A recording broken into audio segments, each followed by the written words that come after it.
তৃণমূল কংগ্রেসের গঠনের পরে এই কর্মসূচি আদর্শহীন ইভেন্টে পরিণত হয়েছে।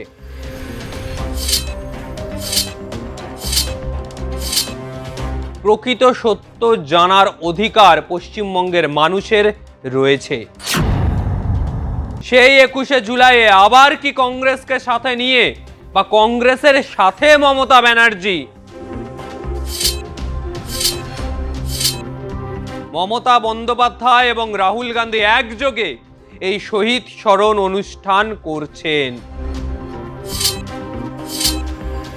মমতা বন্দ্যোপাধ্যায়ের জন্যই 21শে জুলাই শহীদ স্মরণের আসল উদ্দেশ্য নষ্ট হয়েছে বলে নিশানা করল এবার প্রদেশ কংগ্রেস। দলের দীর্ঘ দশকের এই কর্মসূচি যে মমতার জন্যই এই মাত্রা পেয়েছিল সে কথাও মনে করিয়ে দেয় প্রদেশ কংগ্রেস নেতৃত্ব।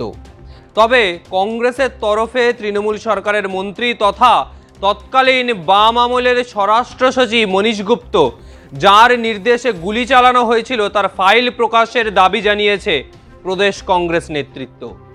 33 বছর আগে 1993 সালে ভোটার আইডির দাবিতে যুব কংগ্রেসের কর্মীদের মহাকরণ অভিযানে নির্বিচারে পুলিশের গুলিতে মৃত্যু হয় 13 জন দলীয় কর্মীর। এই বড় কর্মসূচির জন্য মমতা বন্দ্যোপাধ্যায়ের ভূমিকা অনস্বীকার্য বলে জানিয়েছে দলের 21শে জুলাই উদযাপন কমিটির কোঅর্ডিনেটর তথা প্রদেশ কংগ্রেস নেতা অমিতাভ চক্রবর্তী।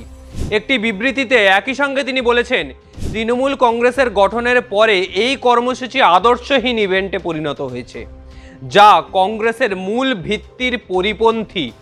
এবার কংগ্রেসের 28 বছর পর সদর দপ্তরে বিধান ভবনের বাইরে এসে এবার শহীদ মিনারে এই কর্মসূচি করছে। রাহুল গান্ধীকে এই শহীদ স্মরণ নিয়ে আসার পরিকল্পনাও রয়েছে। প্রদেশ সভাপতি শুভঙ্কর সরকারের কথায় এই কর্মসূচি শুধু শহীদদের স্মৃতির প্রতি শ্রদ্ধা নিবেদন নয়, একই সঙ্গে এটি সংবিধান রক্ষা, ছাত্র যুবদের ভবিষ্যৎ সুরক্ষা, শ্রমজীবী মানুষের পাশে দাঁড়ানো এবং লাগাম ছাড়া মূল্যবৃদ্ধি ও বেকারত্বের বিরুদ্ধে কংগ্রেসের ধারাবাহিক সংগ্রামেরও অঙ্গীকার পুনর্ব্যক্ত করবে। মনীশ গুপ্ত ফাইল প্রকাশের দাবি জানিয়ে তিনি বলছেন, এই সময় পশ্চিমবঙ্গের স্বরাষ্ট্র সচিব মনীশ গুপ্ত প্রশাসনের একটি গুরুত্বপূর্ণ দায়িত্বে ছিলেন। ওই দিনের ঘটনা প্রবাহ, প্রশাসনিক সিদ্ধান্ত এবং গুলি চালনার পিছনে প্রকৃত সত্য জানার অধিকার পশ্চিমবঙ্গের মানুষের রয়েছে। তাই সম্পূর্ণ স্বচ্ছতার সাথে এবং সত্য উদ্ঘাটনের উদ্দেশ্যে মনীশ গুপ্ত ফাইল অবিলম্বে জনসমক্ষে প্রকাশ করতে হবে। 21শে জুলাইয়ের কর্মসূচি সফলভাবে পরিচালনার লক্ষ্যে অমিতাভ বাবুর নেতৃত্বে খুব শীঘ্রই পূর্ণাঙ্গ আয়োজক কমিটি গঠন করা হবে, যা কর্মসূচির সমস্ত দিক তদারকি করবে। এছাড়া অল ইন্ডিয়া কংগ্রেস কমিটির সাধারণ সম্পাদক বা সংগঠন থেকে বলা যায় কেসি বেণুগোপাল 29 ও 30শে জুন কলকাতা সফরে আসছেন। এই সফরে তিনি পশ্চিমবঙ্গ প্রদেশ কংগ্রেসের নেতৃত্বের সঙ্গে একাধিক সাংগঠনিক পর্যালোচনা বৈঠক করবেন। সংগঠনকে আরও শক্তিশালী করার লক্ষ্যেই এই বৈঠকগুলি অনুষ্ঠিত হবে বলে মনে করা হচ্ছে। তবে একদিকে জল্পনার অবসান তো থাকে না।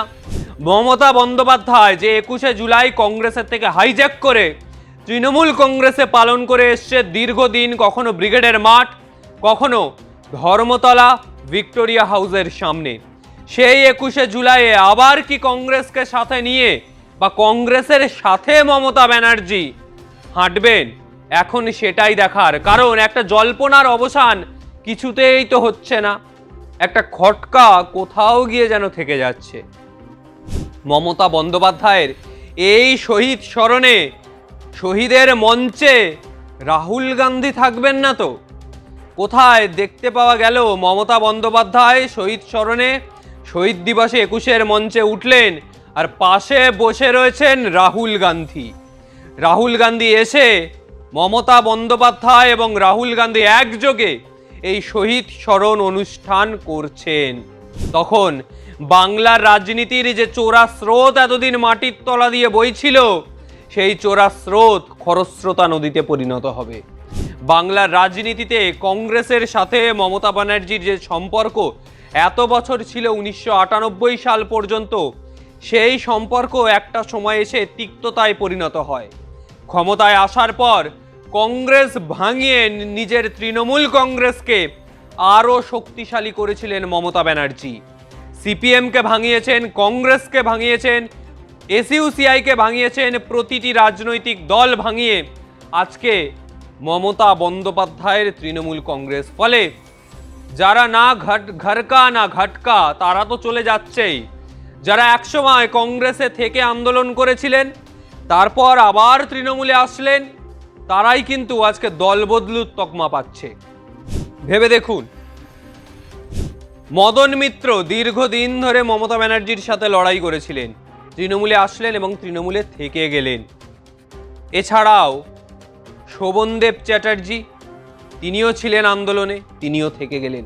তবে কাকুলি ঘোষ দস্তিদার দীর্ঘদিনের সৈনিক মমতা ব্যানার্জির, সেই কাকুলি ঘোষ দস্তিদার আজ কিন্তু মমতা ব্যানার্জির সাথে নেই। তিনি তৃণমূলেই আছেন, কিন্তু ভালো তৃণমূলের তকমা নিয়ে এখন অন্য জোটে চলে গেছেন। ঋতব্রত বন্দ্যোপাধ্যায় দুদিন এসছে, বেশি দিনের লোক তিনি নন। রাজনীতিতে হয়তো বেশি দিনের, কিন্তু তৃণমূলের পালস বুঝতে এখনো অনেক দেরি দাদা।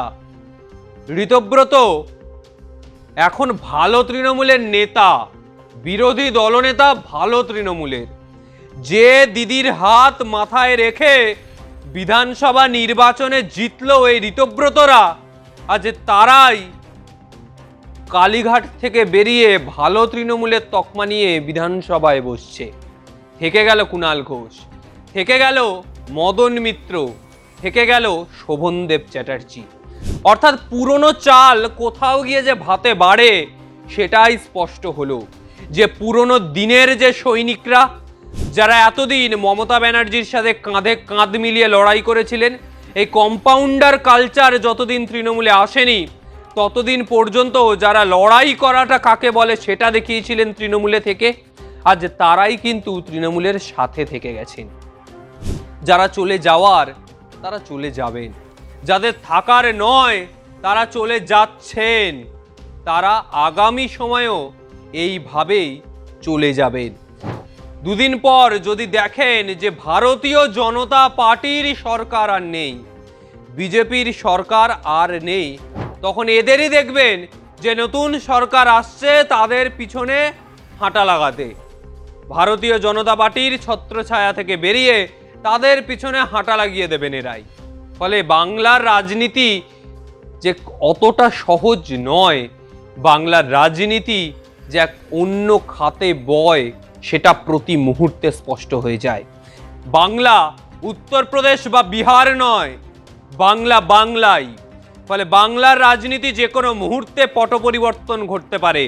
কেউ ক্ষমতায় আছে মানে এটা ভেবে নেওয়া উচিত নয় যে সে সারা জীবন ক্ষমতায় থাকবে। যে ফুল বামফ্রন্ট করেছিল, যে ভুল মমতা ব্যানার্জি করেছিল, সেই ভুল যদি শুভেন্দু অধিকারী করেন তাহলে তো বিপদ আসন্ন। ফলে তিনি এবার বাংলাকে কিভাবে পরিচালনা করবেন সেটাই দেখার। তিনি বাংলাকে কিভাবে আরো উন্নতির পথে এগিয়ে নিয়ে যাবেন, বাংলাকে আরো কিভাবে সুন্দরভাবে গড়ে তুলবেন, এখনই সেটাই দেখার।